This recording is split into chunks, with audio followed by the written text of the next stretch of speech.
Immersi nella quiete della natura a 2 passi dalla spiaggia e dal mare, lontani per un periodo da asettiche stanze di degenza e macchinari medici. Ad Una Verde in questi giorni prende vita il sogno di Marco Mion e della moglie Anna, genitori di Margherita Mion, mancata all'affetto dei cari nel 2017 all'età di 18 anni per una rara forma di tumore.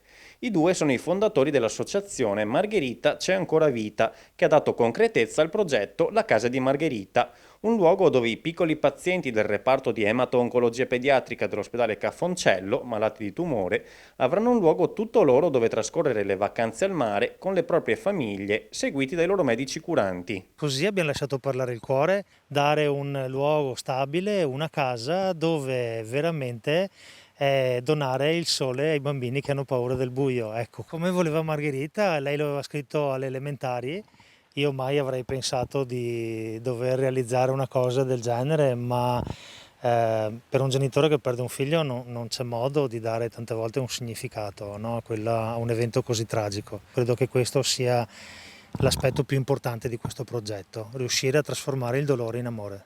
Il progetto di Marco e Anna, Una vacanza di vita, è già attivo da 2 anni e hanno potuto usufruirne 17 famiglie.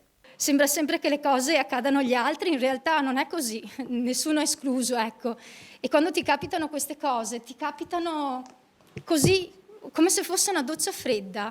Però questa opportunità che ci è stata regalata, grazie a Marco e grazie a Anna, ha fatto sì che nel nostro percorso ci hanno portato quella luce, quel respiro e anche incoraggiati del dire, ragazzi, così è la cosa, però dai, forza, rialzatevi, coraggio, che ce la potete fare, ecco.